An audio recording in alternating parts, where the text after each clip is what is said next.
What's up, everyone? Welcome back to Adam's Days. I'm super excited. It's a wonderful morning. I actually felt like rolling on with story time, so I went ahead and I got 3 new stories for you right now. And a Maserati rolling by. This thing's cool. So I thought maybe we could start off with a job I used to have, and this job was pretty cool at first. Everything sounded like it'd be a great time, and then after the job, I was able to further analyze how everything was. Basically, my friend told me, hey, come work with me if you need a job. And so I was like totally down. I mean, my best friend wants me to work with him. That sounds like a great time, and it was a fantastic time. It was just, the occupation that we worked at was not the best, and it was 10 hours a day. And all you did was run a mop down a wall, and then go over an inch, and then run the mop down the wall. And that got old real quick. I think we worked there for a whopping, I worked there for a whopping 2 weeks. I can't remember how long he worked there for. It was not that long because he had just started too. But boy, it was a cleaning service in this big building. We had to go into these rooms and clean the floor, sweep everything, and it was not necessarily the funnest job you can do. Very tedious. And basically, roughly about 2 weeks in, he gets fed up with it, and he's like, dude, I'm quitting, I'm leaving. And I'm like, okay, that's cool. I'll probably hang out for a week or 2 more and just rack in a few more paychecks, and then I'll do the same. I'll dip out. And so he leaves. He just walks out like he didn't even tell anyone.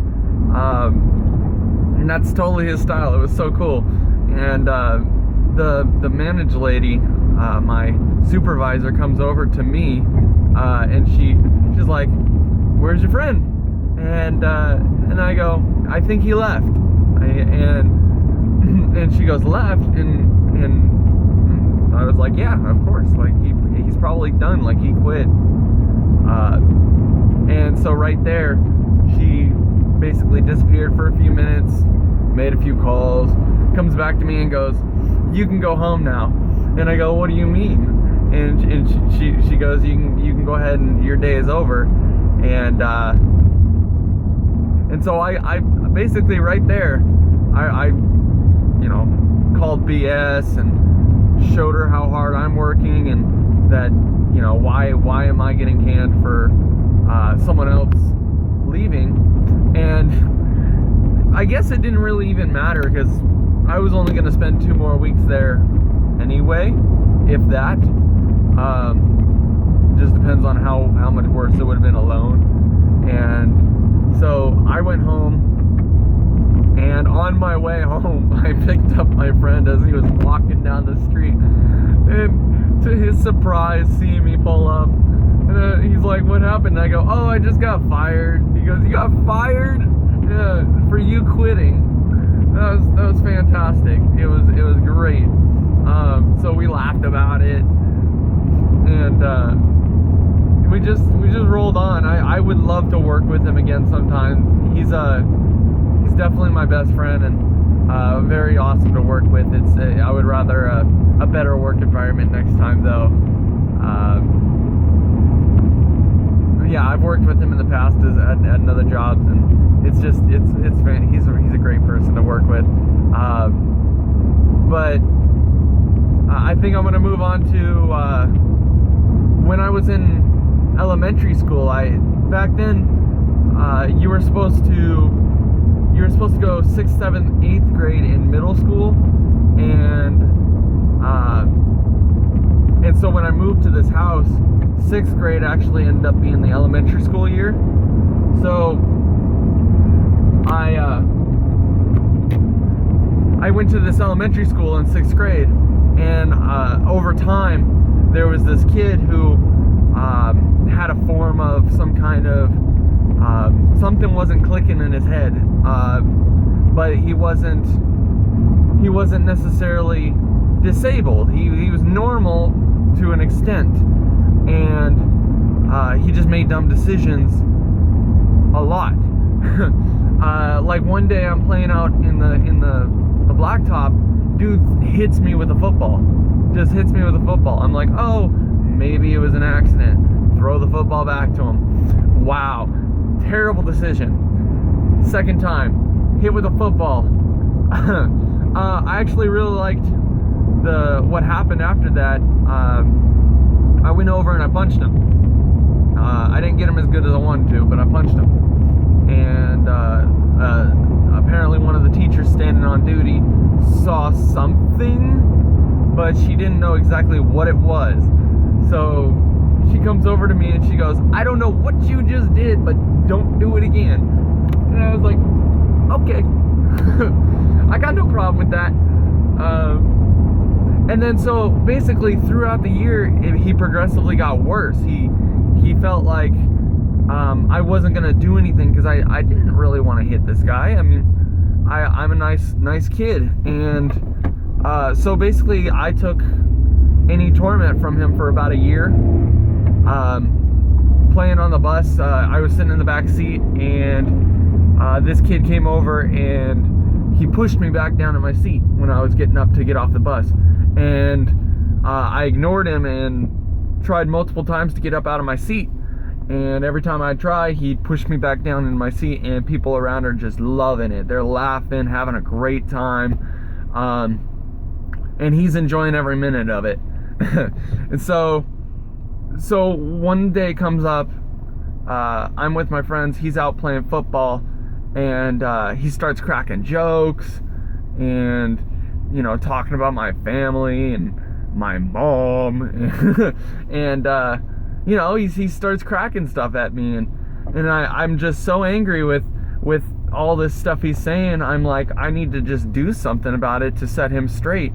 So I stood up to my bully.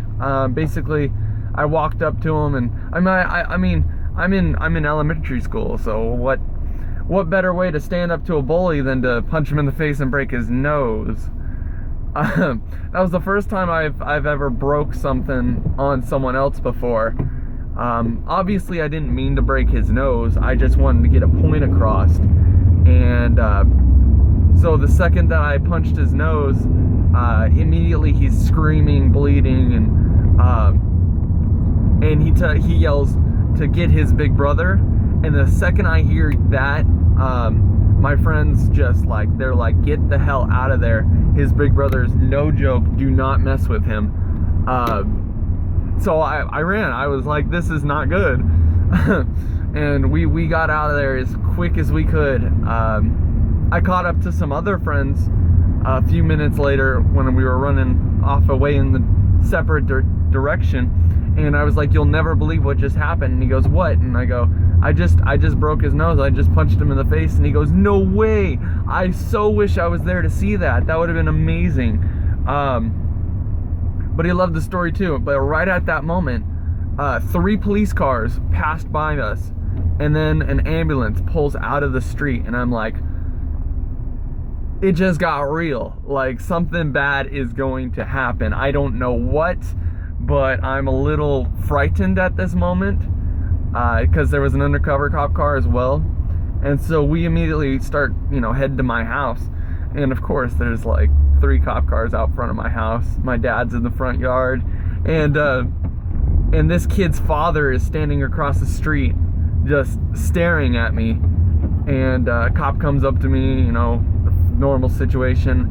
But at that moment, I was able to give the police officer a rundown of what this kid has done to me over the years, over the year time. And his father, actually being across the street, could hear me.